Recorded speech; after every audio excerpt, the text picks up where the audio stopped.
Kan pasti kalau orang kuliah, orang lanjut pendidikan tinggi ini kan mereka mau pasti memperbaiki nasib.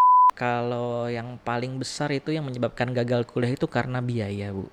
Yang nggak kuliah pun juga banyak yang sukses gitu kan. Tapi boleh dihitung juga berapa banyak sih dibandingkan dengan yang nggak sukses gitu.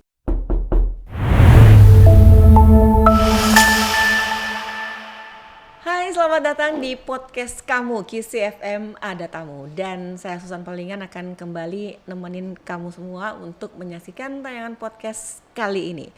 Dan data dari BPS tahun 2024 ada 30,85% penduduk Indonesia yang berusia di atas 15 tahun memiliki ijazah SMA atau sederajat. Sementara dari seluruh penduduk Indonesia berusia 15 tahun hanya 10,2% diantaranya yang menyelesaikan pendidikan di tahap perguruan tinggi. Masih kecil sih ya ini angkanya. Nah, kira-kira gimana untuk naikin angka minat supaya generasi muda kita ini semakin banyak yang duduk di bangku perguruan tinggi dan menamatkan perkuliahannya mereka di bangku perguruan tinggi. Dan kali ini di studio podcast Kisi sudah hadir pastinya yang sudah berkompeten lah ya pastinya di bidang pendidikan untuk kira-kira gimana sih kita meraih masa depan. Nah, ini bersama dengan Wakil Rektor Bidang Human Capital Keuangan dan Aset Universitas Medika Suherman atau UMEDS, Bapak Antonius Mudita Kumara, Sarjana Ekonomi Magister Manajemen atau yang biasa dipanggil Pak Didit. Halo Pak Didit, apa kabar? Halo, selamat siang Bu. Terima kasih ya sudah hadir di studio podcast Kisi FM ya. Jadi kita mau bahas ini Pak Didit. Tadi kan memang agak kurang ya itu. Nah, nanti kita akan bahas lebih lanjut deh. Tapi sebelum kita masuk ke inti kita, ini saya pengen tahu nih Pak Didit, awal karir Pak Didit sampai bisa masuk ke dunia pendidikan. Apa memang cita-citanya jadi dosen atau untuk kerja di perguruan tinggi atau gimana sih?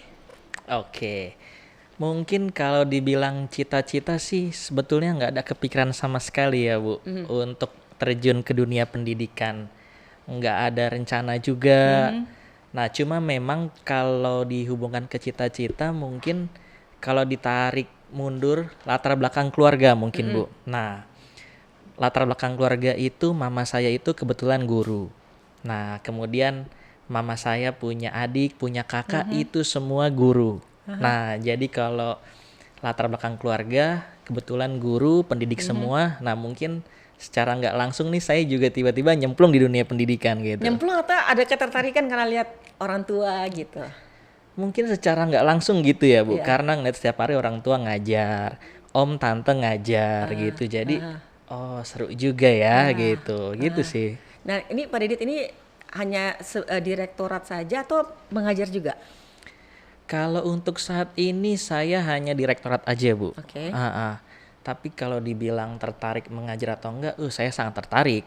Karena waktu saya dulu S1, kuliah S1 itu saya seneng banget tuh kalau bantuin teman saya ngerjain skripsi. Oke. Saya bantuin mereka revisi segala macam, wah saya seneng banget gitu. Apalagi kalau yang dibantu berhasil gitu kan. Jadi kita puas lah ini sebagai pengajar gitu. Entah kabar gembira atau apa bagi mahasiswa UMES nih, ternyata WR2-nya ini suka nih untuk bantuin bikin skripsi ya. Ntar kalau diminta tolong mau nggak Pak Didit?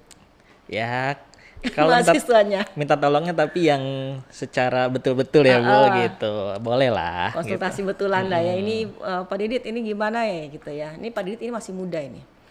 Pasti usianya masih muda dan belum 30 tahun pastinya kan? Betul. Belum. Nah, dipercayakan sebagai wakil rektor. Ini prestasi loh Pak Didit. Ada kesulitan nggak sih Pak Didit waktu dipercayakan pegang wakil rektor 2 ini ya? Kira-kira secara usia atau secara latar belakang pendidikan mungkin oke lah, relate ya. Tapi gimana Pak Didit? Iya, betul. Ini sih pengalaman pertama yang ya menurut saya juga ya kaget juga sih saya bisa dipercaya. Iya. Tapi ya syukurlah kalau saya bisa dipercaya. Memang kalau kesulitan pasti ada ya Bu. Karena kalau di dunia pendidikan itu kan mayoritas dari sisi usia sudah senior jauh di atas gitu. Nah terus saya yang usianya masih sangat muda, saya harus menjadi atasan beliau-beliau yang usianya sudah sangat senior. Nah itu bagaimana caranya saya untuk manage beliau-beliau yang usianya jauh lebih tua, mungkin seorang tua saya usianya. Iya, iya. Kalau misalkan mereka buat kesalahan, negur, gimana caranya supaya sopan gitu kan, supaya mereka paham, juga jangan sampai saya ada timbul image nih masih muda tapi sok-sokan Iya, gitu. Nah, iya. itu mungkin dari sisi manajemen leadershipnya mungkin Bu yang mesti banyak belajar sih. Iya, Gitu. tapi ya apa ya, prestasi dan penghargaan juga buat generasi muda ya. Kalau bisa kita eksis, walaupun kayak tadi Pak Didit bilang tantangannya ya, karena menghadapi usia-usia yang di atas gitu ya kan. Tapi selama ini bisa kan ya? Aman. Aman. Karena didukung juga dengan tim-tim yang support gitu. Jadi lingkungan kerjanya juga sangat positif di UMEDS gitu. Oke, Pak Didit, kira-kira suka dukanya apa nih ada di dunia pendidikan ini, khususnya pendidikan tinggi? Oke, kalau duka sih saya selama ini happy aja, happy banget saya di dunia pendidikan ini. Cuma mungkin kelebih tantangan ya Bu. Tantangannya itu peraturan di dunia pendidikan itu seringkali cepat berubah Bu. Nah, ini kalau kita nggak sering-sering baca, sering-sering buka berita, nah ini akan ketinggalan banyak sekali Bu. Betul. Nah ini maka yang harus ditumbuhkan juga untuk minat membaca gitu, nggak hanya dari mahasiswa saja yang diminta baca, tapi dosen-dosen pun, pimpinan di universitas juga harus rajin baca, karena itu aturan-aturan tuh banyak berubah. Kalau kita nggak tahu, wah itu repot sih. Kalau ketinggalan bahaya ya, Iya. nanti kita masih pakai aturan lama padahal udah ada yang baru Iya, gitu. Apalagi betul. sekarang perkembangan informasi juga gampang lah didapat ya Pak Didit ya. Betul. Tapi enjoy Pak ya. Enjoy banget. Enjoy. Oke, kita masuk ke pertanyaan inti kita nih Pak.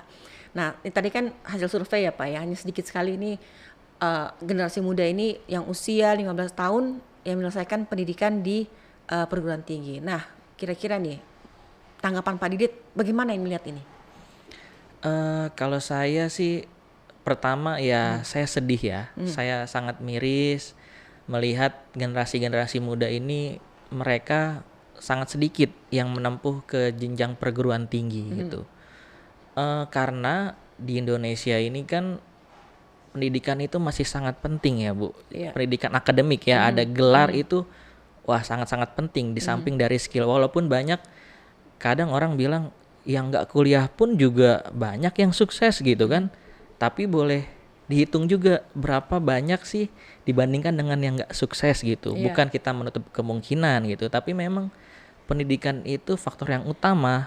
Gitu sih kalau menurut saya. Oke, ini sebelum kita lanjut nih, saya mau informasikan juga kepada penonton dan juga untuk pendengar bahwa audio podcast kita ini juga bisa didengarkan langsung di radio Kisi FM di frekuensi 93,4 FM. Jadi kalau yang belum sempat menyaksikan atau pengen dengerin langsung, nanti akan disiarkan juga dan audio bisa didengerin di broadcastnya atau di Kisi 93,4 FM. Nah, oke, Pak Didit. Jadi memang sebenarnya harusnya meningkat lah ya untuk yang jumlah generasi muda mengenyam bangku pendidikan tinggi. Nah, kira-kira apa sih faktor utama yang membuat penduduk Indonesia itu tidak mengenyam pendidikan tinggi? Apakah soal kesempatan atau soal biayanya, atau memang mereka berpikir ya kayak tadi ya, saya ada skill ini kok, jadi nggak perlu lah untuk kuliah tinggi-tinggi gitu. Gimana? Ya mungkin sebagian ada yang berpikir seperti itu ya Bu, karena merasa punya skill jadi tidak perlu kuliah. Nah tapi kalau menurut saya, kalau yang paling besar itu yang menyebabkan gagal kuliah itu karena biaya Bu. Oke. Ya, dengan biaya perguruan tinggi yang tidak murah, nah itu yang menjadi hambatan. Nah tetapi sih kalau saya lihat dari pemerintah sendiri kan sebetulnya sudah ada beasiswa KIP namanya, Iya, KIP Kartu kuliah. Indonesia Pintar itu kan. Nah, tapi memang penyebarannya yang belum begitu merata, jadi ya itu masih harus ditambah lagi sih menurut saya. Ditambah mungkin kalau kampus-kampus yang swasta seperti UMEDS contohnya, ya kita punya beasiswa-beasiswa dari yayasan, dari universitas, itu kami sangat mendukung teman-teman yang berprestasi. Itu kami punya banyak beasiswa gitu Bu. Jadi memang kami merasa sangat bangga, sangat senang kalau ada teman-teman SMA yang berprestasi, kami akan bantu gitu, Bu. Oke, jadi UMED sendiri juga menyiapkan ya, selain dari KIP kuliah juga, UMED sendiri menyiapkan. Nah, berapa banyak Pak Didit kuotanya itu untuk beasiswa? Oke, kita kalau untuk beasiswa ini sangat banyak sih, Bu. Setiap program studi itu kira-kira sekitar 10, Bu. Setiap program Oke, studi. ya. Nah, itu nanti ada masing-masing Sesuai kualifikasinya. prestasinya, Iya, sesuai ya, prestasi tentu. IPK harus berapa misalnya. Betul. Jadi selain dari prestasi akademik, kita juga ada beasiswa dari prestasi non akademik. Nah, ini mungkin teman-teman SMA, SMK yang punya prestasi di bidang non akademik, misalkan olahraga gitu kan, Bu. Oke, olahraga, kesenian atau Yes. yang lain-lainnya itu ya. Betul, yang punya skill lebih Ya, kalau gitu. SMA ekskul kali ya, Pak Betul, Didit ya. betul. Oke. Nah, itu bisa juga kami punya beasiswa juga untuk mereka-mereka yang berprestasi dalam bidang non akademik. Nah, ya, kalau di UMED sendiri, kira-kira selain daya tarik beasiswa itu ya, apalagi kira-kira ini daya tariknya untuk UMED sendiri untuk supaya, oh ya saya mau deh kuliah, saya mau deh ambil jurusan ini gitu. Oke, mungkin kalau di UMED sendiri ada keunggulan khusus ya, Bu. Kan pasti kalau orang kuliah, orang lanjut pendidikan tinggi ini kan mereka mau pasti memperbaiki nasib gitu Iya. ya. Setelah kuliah, setelah lulus mau jadi apa, mau kerja di mana gitu. Nah, jadi UMED ini tidak mencetak pengangguran, Bu. Oke. Nah, kenapa saya bisa bilang begitu? Karena kami ini, UMED ini memiliki 6 rumah sakit Sentra Medical Hospital Group. Oke. Oke, di mana rumah sakit tersebut akan menyerap lulusan-lulusan dari UMED. Oke, berarti jurusan-jurusan yang ada di UMED pun juga itu bisa langsung kerja di rumah sakit ya. Jurusannya apa aja itu Pak Didit? Oke, betul. Jadi di UMED itu kalau untuk yang kesehatan kami ada keperawatan, kebidanan, gizi dan lain-lain. Oke. Dan yang terbaru kami juga ada kedokteran gigi. Kedokteran gigi, oke. Ya, itu nanti bisa langsung bekerja di rumah sakit grup. Oke. Ataupun yang non kesehatan juga bisa bekerja di rumah sakit grup. Karena kan di rumah sakit nggak hanya bidang kesehatan saja, Betul. tapi ada untuk manajemennya. Iya. Nah, itu nanti bisa masuk siswa-siswa yang lulusannya non kesehatan begitu, Bu. Jadi masuk bahkan bisa ya yang pasti melalui tes juga ya Pak Didit ya, tapi sudah ada jaminan lah bahwa oh ya kamu bisa lah kita ada tempatnya gitu ya kan kalau mau ya kan Pak Didit. Nah Pak Didit ini saya menyinggung sedikit nih, ini kan ada juga program magang dari pemerintah yang baru nih ya, program magang bagi fresh graduate ya. Itu menurut Pak Didit bagus atau enggak sih Pak kalau program magang seperti itu?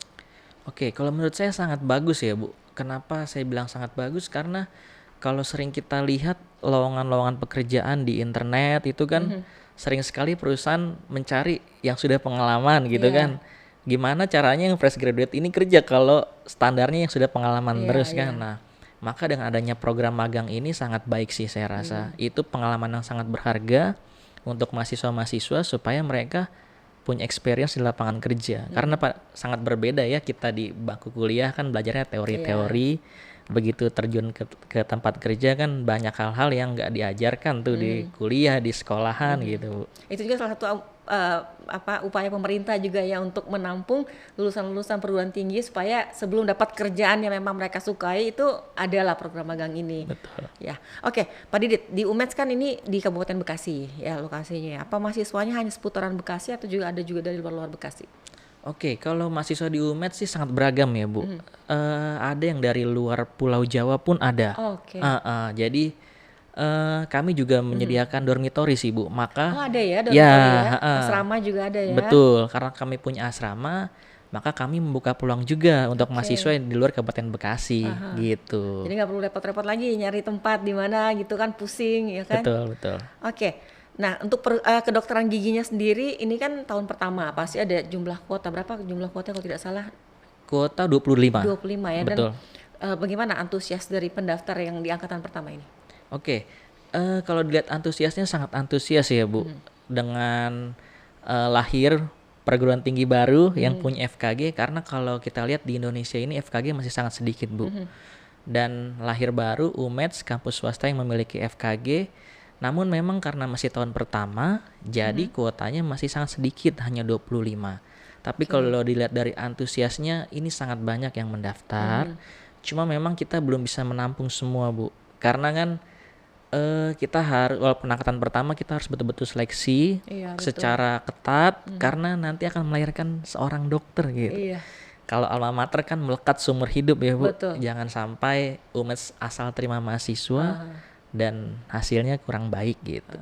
Betul banget. Nah, sekali lagi nih diinfokan juga ke penonton juga pendengar. Jadi jangan lupa kalau tayangan ini audionya bisa didengerin di Radio Kisi 93,4 FM Bogor ya. Jadi yang mau dengerin di streaming juga silahkan langsung aja nyari streaming Kisi FM Bogor. Nah, pasti bisa didengerin juga, bisa disimak. Jadi bukan hanya di podcast Pak Didit, bukan hanya di YouTube maksudnya ya. Jadi bisa didengerin juga di radio. Nah, Pak Didit, ini kan semester ganjil udah jalan. Nah, kira-kira bagaimana proses perkuliahan saat ini? Oke, kalau saat ini betul sih semester ganjil ini kurang lebih sudah jalan 1 bulan Bu. Dan memang saya lihat sih siswa-siswa antusias, rajin masuknya gitu. Saya juga kadang kalau sudah sore, sudah jam pulang kantor masih ada beberapa mahasiswa yang duduk-duduk diskusi. Kadang saya suka tanya tuh sedang diskusi apa gitu kan. Oh ternyata masih diskusi tentang kuliahnya. Saya happy sih, cukup happy dengan melihat antusias, semangatnya mahasiswa dalam belajar gitu. Ternyata mahasiswa sekarang masih suka belajar juga ya Pak Didit ya. Saya pikir hanya dengan gadget aja, ternyata enggak Pak Didit ya. Betul. Oke, Pak Didit, nah untuk penerimaan mahasiswa baru lagi kapan lagi ini nanti? Kalau penerimaan mahasiswa baru kita sudah buka Bu. Sudah buka dari bulan September 2025. Untuk yang semester genap? Untuk semester genap dan semester ganjil. Oke. Gitu. Jadi sudah bisa. Sudah bisa yang mau daftar, sudah bisa langsung nanti mungkin bisa kunjungi website Universitas Medika Suherman. Di sana nanti ada link pendaftarannya atau ada nomor kontak dari tim-tim penerimaan mahasiswa baru begitu. Nah, upaya-upaya promosi dari UMED sendiri gimana Pak Didit? Masuk ke sekolah-sekolah kah atau gimana? Oke, pasti sih upaya promosinya kita masih pakai yang konvensional ya Bu ya. Dengan sekolah kan banyak edufair. Nah, kita pasti masuk tuh ke sekolah-sekolah, kita join edufair, terus kita juga masih presentasi ke kelas-kelas, ke sekolah. Nah, namun sekarang karena sudah zamannya digital ya Bu, nah tentunya digital marketing kita juga lebih kenceng lah gitu. Jadi selain kita kunjungan ke sekolah-sekolah, kita juga promosi sosial media sih, karena memang kan zaman sekarang pasti anak-anak banyak pegangnya gadget ya Bu. Betul, jadi pegangnya banyaknya gadget. Nah ini kan di tengah kecanggihan teknologi ini ya Pak Didi, harusnya anak-anak generasi muda kita ini juga lebih berpikir untuk mengembangkan diri mereka dengan berkuliah. Nah kira-kira harapan Pak Didit nih di ujung pembicaraan kita di saat ini gimana? Oke, harapan saya sih yang pertama, mahasiswa itu karena mereka kuliah mungkin sebagian besar ya dari pembiayaan mereka kuliah itu kan masih dibiayai orang tua gitu. Jadi harapan saya mudah-mudahan teman-teman mahasiswi ini lebih fokus lah dalam belajar, menyelesaikan pendidikan gitu. Kalau kita lihat di luar sana ada yang demo segala macam, menurut saya demo itu kan bentuk aspirasi gitu ya. Boleh saja mahasiswa menyampaikan aspirasi tapi dengan cara yang terdidik yang santun ya, supaya menunjukkan ya kamu adalah orang yang terdidik, terpelajar gitu Bu. Tapi yang terpenting ya menyelesaikan pendidikan tepat waktu, pasti supaya nggak membebani lagi kan ke orang tua, kemudian bisa mencari kerja atau membuka usaha sendiri gitu. Oke, saya tertarik tentang demo tadi. Pak Didit pernah ikut demo nggak dulu? Wah, saya nggak pernah kebetulan Bu. Iya. Berarti mahasiswa yang itu ya, dengar-dengaran juga berarti ya? Iya, lurus aja saya. Lurus aja. Oke, Pak Didit, Wakil Rektor Bidang Human Capital, Keuangan dan Aset Universitas Medika Suherman, terima kasih untuk waktunya sudah hadir di podcast Kisi. Podcast kamu semoga bermanfaat untuk semua para penonton dan juga pendengar di Kisi 93,4 FM. Dan terima kasih juga yang udah pada nonton. Jangan lupa untuk subscribe, like, dan komen akun YouTube kita di Kisi 93,4 FM. Dan nantikan episode selanjutnya hanya di podcast kamu, Kisi FM Ada Tamu. Bye-bye.